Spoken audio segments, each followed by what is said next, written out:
Hello, everyone. I'm Colin of WrestleZone.com here for a very special AEW Revolution preview show, joined by a very special panel of guests. I have Bill Pritchard of WrestleZone. Here we are. Battle of the Battleground podcast, and Dennis Farrell of the Wrestling Perspective podcast. Everyone, how are you doing today?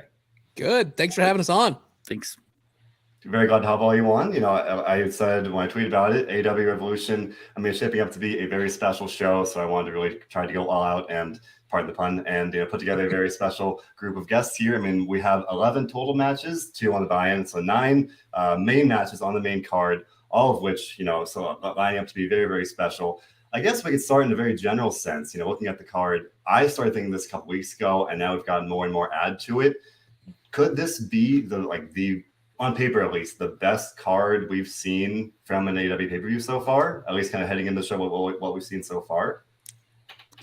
That's tough. I'm going to jump in real quick and say that's tough because every time they find a way to kind of one-up themselves, and even their bad pay-per-views are still good pay-per-views. So I would put this on par with just being great. I don't know if it will exceed it. It sounded like when they were trying to brand it, they were almost going for a WrestleMania feel when they were talking about Road to Revolution. So I'm curious to see if they're in future years or even coming weeks and months afterwards, if they try to build this up bigger. Yeah, and kind of just mimicking off what Dennis said. I thought that the other day when Tony came up there, and he's like, "We're on the road to Revolution." I thought, okay, is this going to be Revolution going to be their WrestleMania moving forward? Is it now that they've got, the ROH library is all out going to be their WrestleMania? Like, this is going to be one of their flagpole events. But each time they one up each other, every pay-per-view, just about. Yeah, originally it felt like they were trying to make each event, like, I don't know if it was consciously, but like, we talk about WWE having a big four, like it felt like this was their big four. I don't know, like the first couple of years, Revolution didn't really feel like their tentpole, but now I feel like it's catching up to the other 3 events. And I would argue not last 12 months calendar, but I would say the last 4 events from All Out, Double or Nothing, and Full Gear. Like, this is probably the most stacked lineup, I would say. I remember I was real excited for Full Gear, and I thought that was a really, really good card. Obviously, you had Hangman and Omega, and for me specifically, I was really excited for Malachi Andrade. I'm a big fan of both those guys. Seeing them in the tag team match was really cool. And I think, I would agree with Bill that this is probably better than that, and the overall is kind of, I think it's a more compelling card based on some of the builds we've seen. CM Punk, MJF, I've enjoyed that every step of the way. I think that's been a great story. We'll talk about that. I'm a big fan of Adam Cole. So maybe I'm biased with a lot of these. It's like, I'm a really big fan of X, so I'm really looking forward to that match. But I think on paper, it really is a solid card, and I think the build has been a good way to get there. So we can dive right in. It's really hard to figure out like where to start because I imagine, Tony Khan mentioned it the other day on the media call. Like, how do you possibly even structure this match card? Like, every match to some degree is really, really compelling, really exciting. I guess we can start with the non-title stuff first. And in that sense, I feel like this might be earlier on the card, is the Andrade Hardy Family Office versus Sammy Guevara, Darby Allin, and Sting. Now, it's interesting because we're recording this at 2 p.m. on Friday, which feels like the best time we could do it. We do know that Allin, Guevara, and Andrade will all be in a triple threat match tonight on Rampage for the TNT title. And we could kind of touch on that. I think that could kind of potentially play into this match on Sunday. But to lead off with here, this will be I've seen some criticism about this match in that it feels like a pretty shoehorned way just to get Sting on the show because that's what they like to do. But I do think it will be very interesting, especially with some of these teases we've seen about the, maybe some dissension with Andrade and Matt Hardy and how that could play out moving forward here. But is this match you guys looking forward to? How do you think the TNT title match might play into it? We can kind of go from there.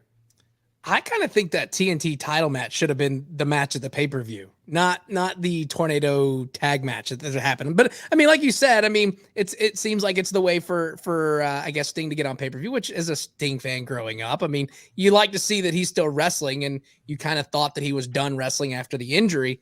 And it's great that he's still out there at his age taking bumps. But it's going to be fun to watch to get Sting involved, and Sting and Matt Hardy go at it. Yeah. I'll say this. WWE killed 3-man tag team matches for me throughout the years because there were so many of them. But watching the way AEW has done it, taking it kind of from the Lucha and AAA and stuff like that, is kind of been a lot different. So normally I would be like, I'm probably going to get pizza or go to the bathroom or do something else other than watch this match. But I'm going to give AEW the chance. Every time they've done a 3-man tag team match, it doesn't feel like that formulated 3-man tag team match that we're used to seeing for the last 20 years from the big company. So I'm going to give it a chance. I guess that's the best way I can put it.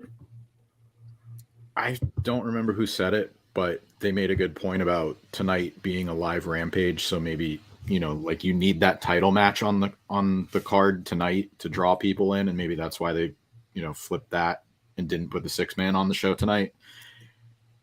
I'm with you, Dennis. I'm giving it a chance because AEW's done a really good job at booking 6-man matches. It's a tornado match, so that, adds a little bit more to it. I think we're going to get a lot from I want to see Darby and Isaiah mix it up. Oh, yeah. I feel like that's the matchup, even though it's been focused on Andrade and Sammy and Matt and each guy on the other side, but I'm really looking forward to seeing Isaiah and Darby mix it up. Yeah, I mean, I think as also to kind of I mentioned some of the criticism about, this is just a way to get Sting on the card. It's worth pointing out Sting has done incredible work in pretty much every match he's had. I think it was, I want to say Holiday Bash, whatever it was, when he did the stage dive, it was this man is out there flying all over the place. He can still very much go. Probably better than anybody. I think he's 62, I want to say. So he deserves a lot of credit for that. And he's fully capable of still putting on a good match. And especially in a trio setting like this, I imagine that when you've got guys like Sammy and Andrade and Isaiah and everything, that there's really, not that there's no room for criticism. I just imagine it will be a worthwhile match. And like Bill and Dennis both said, it's definitely worth giving a chance to. But this is just one of many compelling non-title matches here.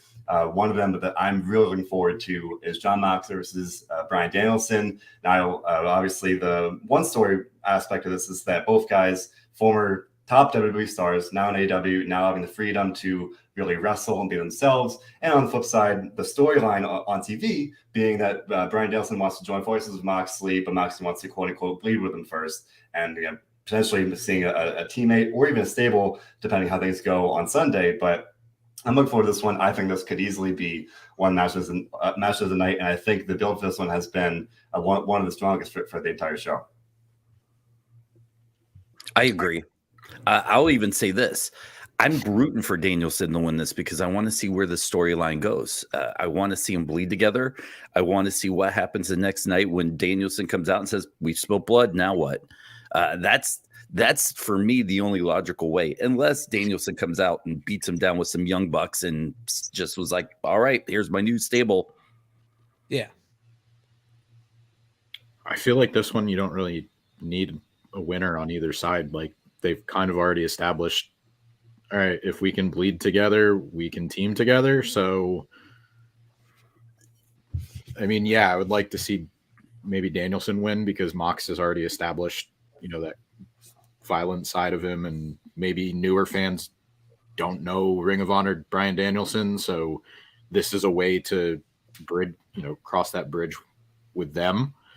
But I think no matter who wins, I think Bryan's going to win, but I think no matter who wins, it's going to be a fun match. As part of the you first. Sorry. Oh no, I was just gonna say. I mean, it's touching on what Bill and Dennis was saying, it's going to be a fun match to watch. And is it a time limit match for this one, or is it?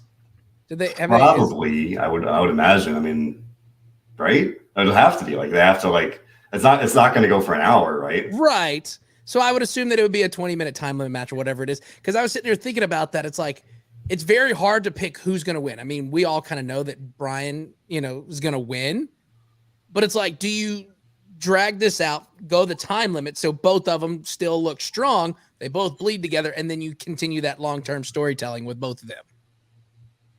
I like that idea, and I think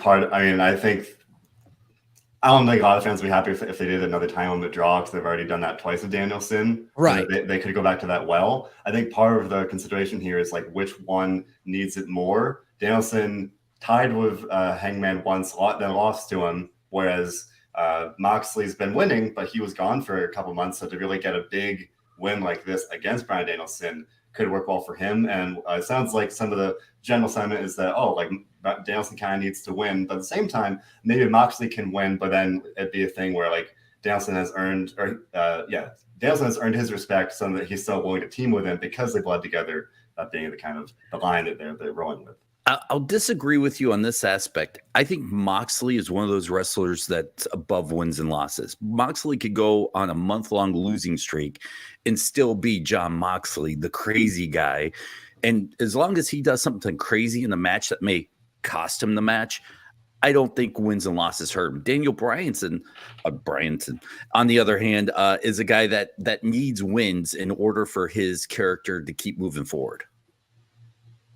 I think there's a lot of truth in that. And I think that's one of the ways that this match kind of stands out with some of the other matches on the card. Some of the matches on this card, the wins and losses really do matter. I think one of them, especially that applies to, would be CM Punk versus MJF in a dog collar match. Now, obviously, MJF technically beat CM Punk twice in Chicago. Huge win. Definitely one of the most buzzworthy matches we've seen in recent memory in AEW. Now they're going to have a dog collar match coming off a very hot go-home angle with MJF telling Punk that he's the devil, coming back to some of Punk's legendary Ring of Honor promos.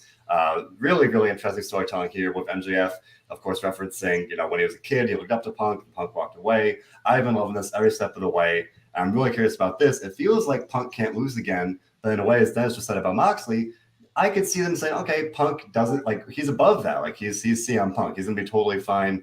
He could lose 5 matches in a row. He could go, whatever it might be. But at the same time, I think at some point, sooner rather than later, they might want to, pull a trigger on having CM Punk challenge for a title. And this would be a great way to kind of have him bounce back and get a win and maybe start heading down that path. But overall, I'm really excited for this one. I think it's going to be brutal, and I'm here for it.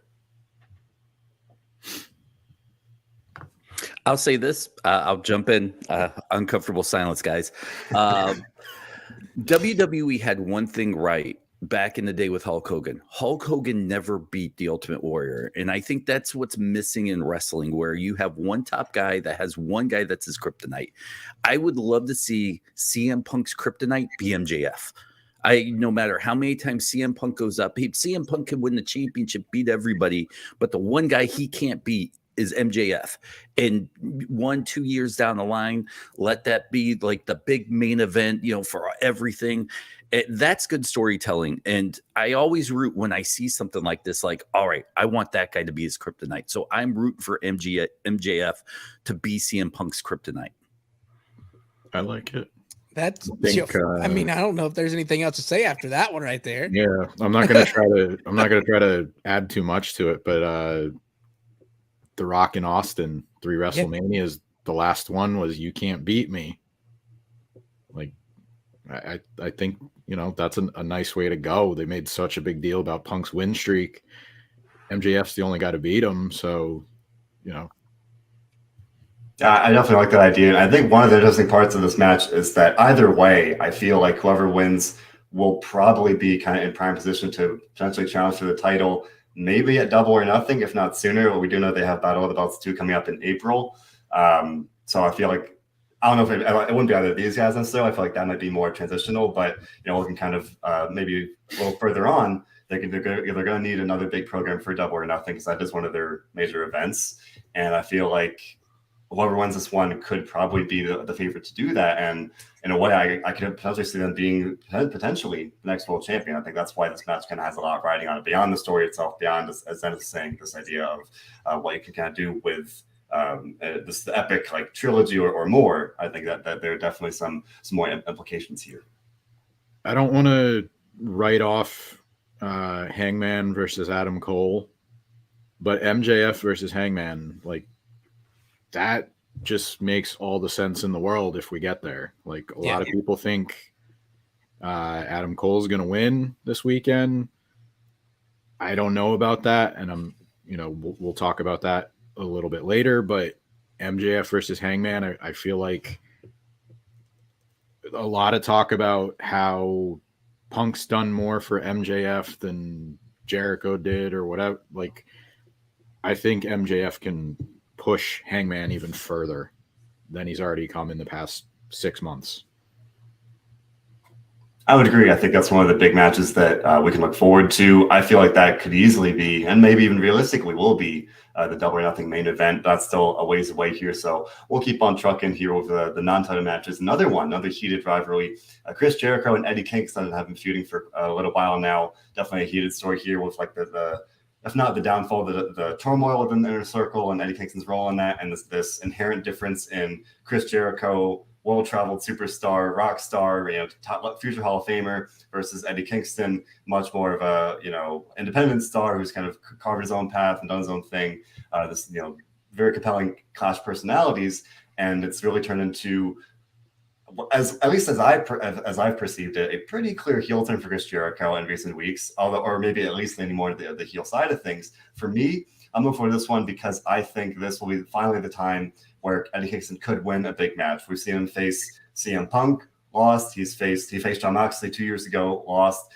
Faced Miro, lost. I mean, so this could be finally the time that Eddie Kingston pulls off a big win and potentially really solidify himself as a real top player in AEW. So that'll start with you. What are your thoughts on this match heading into it? Yeah, I really think that this is Eddie's time. I mean, we recently spoke to him on our show not too long ago, and I believe that's kind of where things started when he kind of spoke up about Jericho and how Santana and Ortiz didn't win the titles, and maybe is this because I know AEW likes the trios, and I know that they like the stables and stuff. So I'm thinking, this is the point. Eddie wins. He gets over.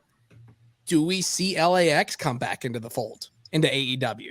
Does Eddie, because I mean, there's talks about the trios title coming out. So does this kind of, jumpstart that to, have the Pinnacle versus LAX?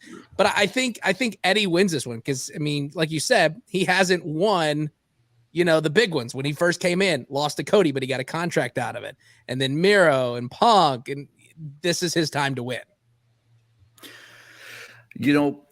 I'll say this. And I want to like Eddie Kingston as an in-ring performer because I don't hate him, but I think Ed Kingston and enhancement talent. Eddie Kingston's job is to make other people look better. When we started the segment, I sat here going, wow, in my mind, I'm going with Jericho. But the more you guys are talking, the more I'm really going, all right, if Kingston wins, it can't be a clean win. It's got to be something where, once again, the formation of LAX or something like that would make sense. So I flip, guys. I'm going with Eddie Kingston on this. Yep. I'm more or less agreeing with I think he's set up to win here. I mean, Jericho's harped on it so much about I'm setting you up to win the big one, where I still feel like in a way with the loss, Jericho's still going to be like, well, I got you here. Yeah. There's a lot of truth in that. So I think even with the loss, he's still going to put the attention on him. So maybe Eddie can still be that sort of underdog that Dennis is talking about without, advancing it too much. And I'm the reason I'm thinking of it is because Tony teased like new storylines starting at the pay-per-view. I feel like this could be a new era for Eddie, like getting that win, finally getting over the hump, so to speak, where all the heels can't really use that against him anymore, but right. Jericho can go off and work with somebody else and be like, you know what, I got you here.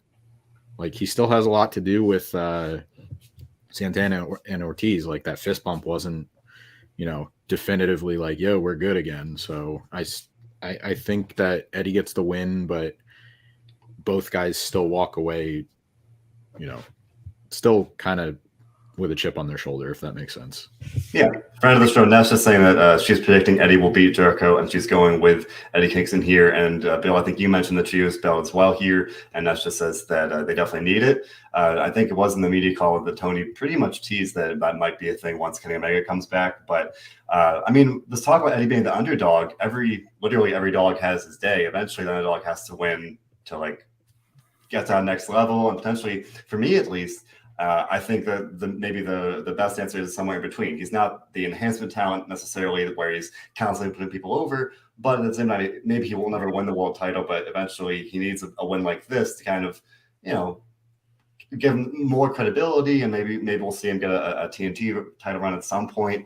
I don't know. I think there's something we said for like a guy like CM Punk. He's going to turn heel eventually. It's going to happen. It's going to be great when it does. They're going to need someone else they can rely on as this. Not that everyone loves Eddie Kingston, but like he's such a relatable and a human character. Like a lot of people seem to rally around him. So to kind of have that presence on the show, especially once a guy like CM Punk turns heel, where we saw Bryan Danielson turn heel, and I think that definitely makes sense. But I do. Colin, I'll say this. I'm an old school WCW guy, and when I see Eddie Kingston, I think of Diamond Dallas Page. You sit back and you think Diamond Dallas Page was phenomenal, but he never really won that many of his blow-off matches. He delivered a great promo, phenomenal in the ring, a guy that people leaned on, and he helped get them over. And that's what I see Eddie Kingston as, that guy that might lose a majority of his matches. They'll give him one big one here and there to really kind of keep him going at that level. But I can see Eddie Kingston slowly becoming that guy where people have to beat him to go to the next level for a championship match somewhere.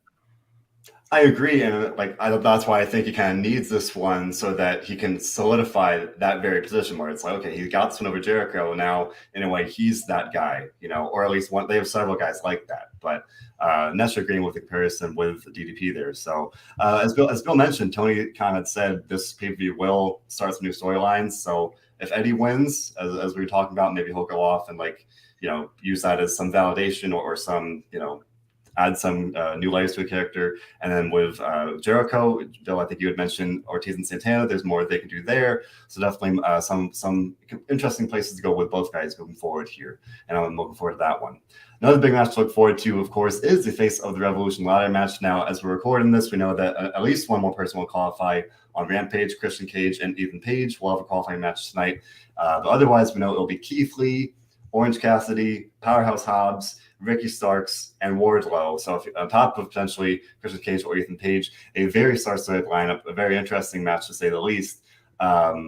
It's hard to pick who could really win here. I could really realistically see pretty much any of these guys winning because there's a pretty clear-cut way to roll with it. But if I had to pick right here and now, I would say I would probably pick Ricky Starks. I think Ricky Starks, you could kind of quote unquote protect some other guys, maybe have some, Sean Spears interfere and accidentally cost Wardlow or something. Maybe have Powerhouse Hobbs and Keith Lee take each other out so that nobody actually looks bad from losing. But to have Ricky Starks win, I think he's kind of slept on as one of these really core young pieces in the company. And to have one like this, as we're talking about Eddie Kingston going next level, I think this could be Ricky Starks' time to do that. So, Dennis, who are you kind of picking for this one? Even though we don't know the full lineup yet.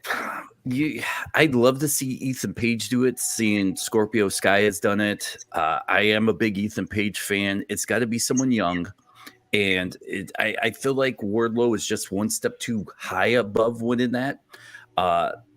Starks has the FTW belt, so I mean I can't really see him doing that. And Powerhouse Hobbs, I'd love to see Powerhouse Hobbs win it, but I think he's too closely tied in with Starks right now. Unless it came down to those two guys, I wouldn't be mad. But I'm going Ethan Page on this one. Yeah, I don't want to rule Team Taz out of this one, but I don't think either one of them win. I don't think it's going to be because they fight with each other. I just feel like you gotta continue the Wardlow storyline, the babyface turn. If Keith Lee wins, I think he's like my close second, but I really feel like maybe Wardlow wins it here. Yeah, I mean, I agree with Bill on that one. I think Wardlow does. I mean, you think about the stuff that Wardlow's had to endure over the past several, months with this whole situation. And then you kind of go back to what Dennis was saying when Scorpio won, the brass ring. After that, I mean, there wasn't really much they did with Scorpio after that, really, once he won it. So maybe this is a changing of the guard kind of thing. And they're like, okay, if you win this, we're going to figure something out to do with you. Where like when you see certain ladder matches, like when WWE did the Andre the Giant Battle Royal or whatever, there's no like anything after it. Your name goes on a trophy.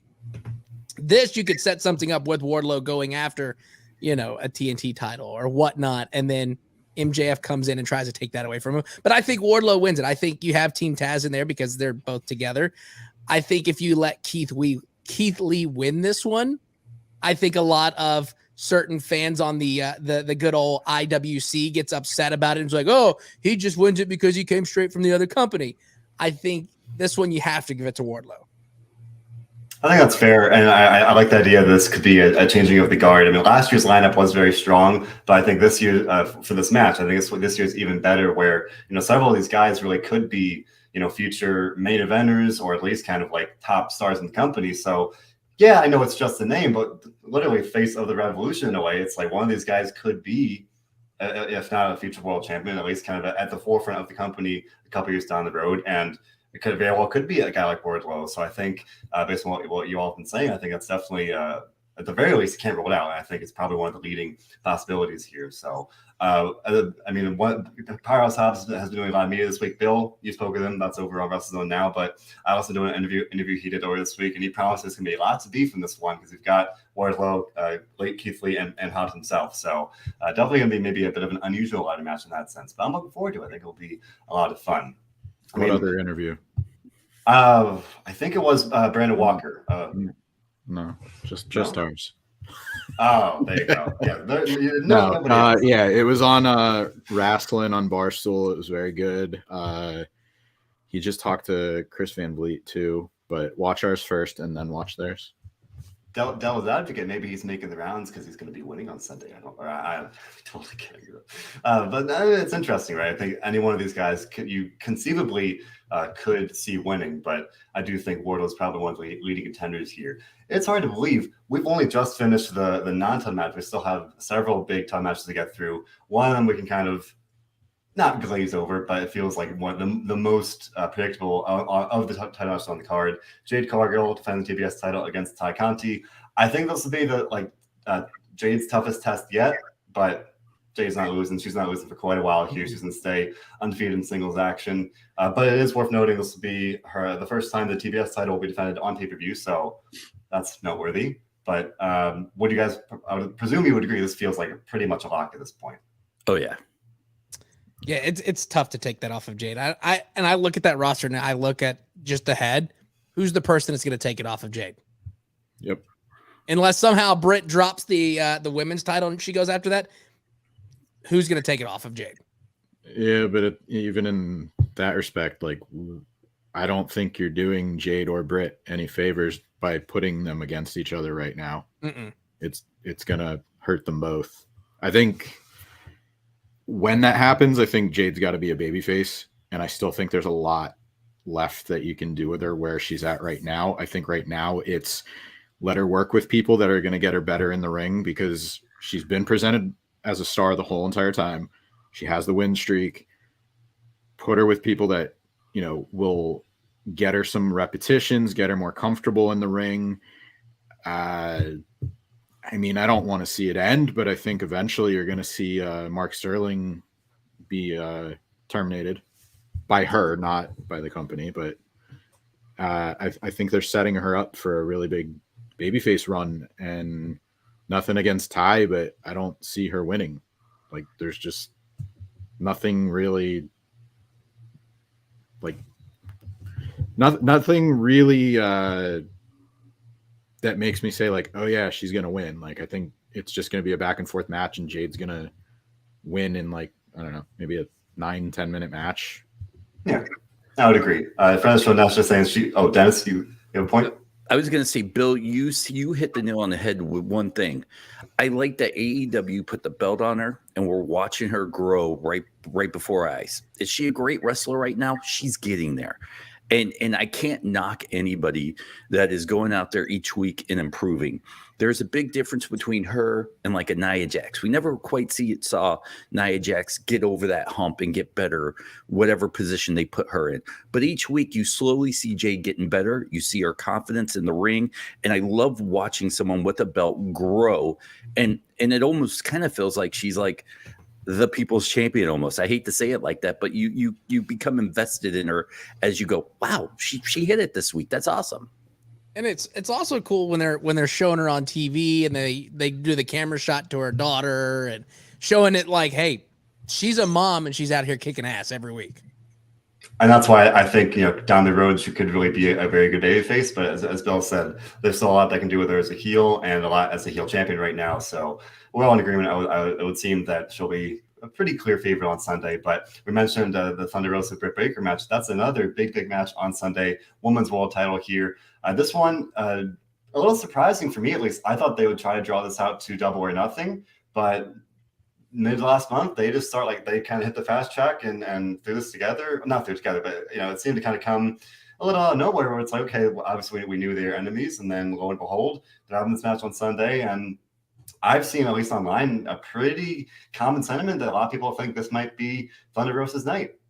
And I don't know if I agree with that, but I'm curious to hear what you all think. Bill, I'll start with you. So can you repeat that? Just Thunder Rosa or Britt Baker in terms of like who it feels like they've kind of thrown us together a little bit, whereas it felt like it should have been maybe a longer story, whereas it's happening on Sunday, and to me it would feel weird to have this be the way Britt Baker loses the title after a pretty strong reign. I feel like they're setting up Thunder Rosa for a title reign, but something about the way they're doing it makes me feel like they're gonna do like the lights out match, like an anniversary sort of deal in 2 weeks, and do it then. That'd be interesting. So I'm kind of leaning towards Britt retaining here, but then they announce Dynamite's on the 16th. So I feel like they would try to maybe do the rematch there, and we don't really get a straight up finish this time. All right. I'm going to say I don't know. And here's why. I've been programmed to believe that every pay-per-view you should see one title change, right? But the one thing I love about AEW is they're not hot-shotting the belt. These guys get to hang on to it, keep it, and grow into it. I still feel like there's so much room for Britt to grow as a champion, but Thunder Rosa is just on fire. But when was the last time we really saw a title change here in AEW? I mean, if there's a title to be changed on this pay-per-view, this is the one. But this might be the only title change we see. And when will we see the next one out of any other of the titles? So I guess I'm going to go Thunder Rosa only because the math is maybe adding up here, guys. But I honestly don't know. Yeah. I think, and I go into agreeing with Bill on this one. I think, right now with Thunder Rosa, it's like, if she doesn't win the pay-per-view, if she doesn't win the title, does that drop her down a little bit in that rocket that they're trying to make her as a title, or does that drop her down? Because I mean, she wrestled Britt, lights out, phenomenal match, right? If anybody could take the belt off of Britt, it's going to be Thunder Rosa. But I mean, it's going to be tough to change it. I think somehow, some way, Thunder Rosa comes looking good off of this because Britt's, Rebel, Reba, however you want to say her name on here, they could get involved somehow. I mean, maybe Mercedes Martinez is changing of the guard and she goes back to with Britt.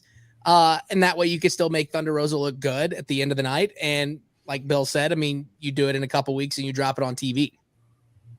It's tough. Yeah, I like the idea of doing it on TV like that, especially the anniversary of the Lights Out match. Some support for Thunder here, and that's just saying that she's calling Thunder winning on Sunday. Thunder dethroning Baker then and there, and also likewise Franco Nando saying it's time for Thunder to reign. So seems to be people are a little split on this one, but I think I would probably most line what you said about. We're probably going to have Thunder look good coming out of a loss here, but whether or not they do a rematch on TV kind of remains to be seen. But I think this one, would probably be one of the most likely title changes. But for me, another one where I could see a title change happening is the three-way tag team title match between Jurassic Express, Red Dragon, and the Young Bucks. Because to me, this is, other than the match that won the titles, this is the toughest task that Jurassic Express has had. You've got the Young Bucks and Red Dragon. The Young Bucks, one of the best tag teams in the world. Red Dragon, they've been phenomenal as well. And we haven't seen quite as much of them as a duo in AEW, but we know obviously their resume speaks for itself. So to me, this could be potentially a place where we see title changes. But at the same time, obviously, the dissension between Red Dragon and the Young Bucks very well could kind of maybe work in the champion's favor here. So Dennis, I'll start with you. What are you thinking about this tag team title match? I've been very disappointed with the Jurassic Express as of late. I really want to like them, but they've had a kind of a mundane title run as of late. But you're right. They've set this match up to make us believe that there's a chance they're not going to win, because look, Young Bucks phenomenal. Red Dragon, amazing. This match is set up for them to lose, but there's going to be so much craziness and dissent. I think this is just one of those matches where they eke out that victory. And once again, the AEW doesn't like hotshot title changes, so I think they carry it a little bit longer. So I'm going to go Jurassic Express on this. For sure. And I think when you put the Bucks in this match, you put them in there because, I mean, it's been a while since we've actually seen them in a wrestling match because they've just been doing promos every week, just about. So there's not much of a reason, I guess, to put them on here, especially with Tony saying on the media call, hey, the trios titles are probably coming when Kenny's there, because you automatically assume right then and there, the trios titles are going to be on the Bucks, unless they want to go on that whole where belt collectors run again. But then also you look at Jurassic Express. They're what 2 months into winning the titles, give or take? Yeah. So it's like, do you take it off of them quickly? And then you think back to that really nasty spot with Ray. Were they supposed to win that night? Or was this kind of like, hey, we got to do this real quick because Ray got hurt? But I think that I think that Jurassic Express wins this match because, I mean, they love Jungle Boy. Like, he is one of the pillars. And you don't want to take it off of him and lose that steam that he's got going. Yeah, I think there's a good point to be made about, we don't know if the title change was supposed to happen, but I don't think you're doing them any favors by sort of establishing that it was a transitional reign. I think if you want to get them over, like, now they're the champs, get them over, like, give them a couple good solid wins. And I think this is the way to do it. This is like the start of it.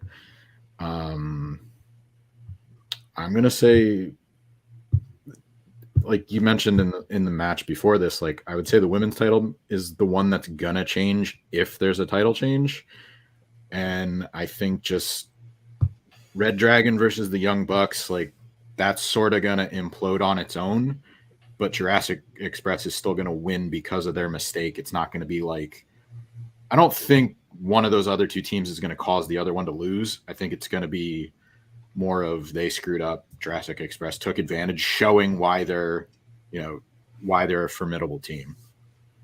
Yeah, I think it's been a great match no matter what. I think that's definitely something to look forward to. Now, predicting a Red Dragon win, but I think the most realistic or maybe sensical option here might be having Jurassic Express win, establish them as champions. That way you can kind of set up, as Bill mentioned, that implosion of Red Dragon and the Young Bucks. That way you can kind of roll with that. And I mentioned at the start, this is the Jurassic Express's toughest test. This will be kind of a big notch on their belt. The Young Bucks and Red Dragon, two world-class tag teams. That's a big win for them. Now, Fred Fernando's asking about potentially the Briscoes coming in. We could spend a whole another hour about the Ring of Honor sale. I'll have to do a show about that at some point soon. We're on a time crunch, but I do think the Briscoes will probably come in at least for a one-off of FTR, maybe. We really don't know anything about what's going to go down with Ring of Honor right now. So once we know more, definitely going to shine some more light on that. But that leads us to the world title match, main event confirmed. Hangman Page defending against Adam Cole. Bill, I think you mentioned earlier in the show that a lot of people are expecting Adam Cole to win here, and that catches me by surprise. I'm a big Adam Cole fan. When he showed up in AEW, I literally jumped out of my chair. I was so excited. And at the same time now, like, Hangman only won the title in November. Is it me or him? Somebody froze. I was about to ask the same question. I was like, is it mine? You froze on Colin, us. you Oh, I'm froze. sorry. Okay, I was just saying that it doesn't seem realistic that we're going to see Adam Cole We win heard on you say Sunday. November and then you froze.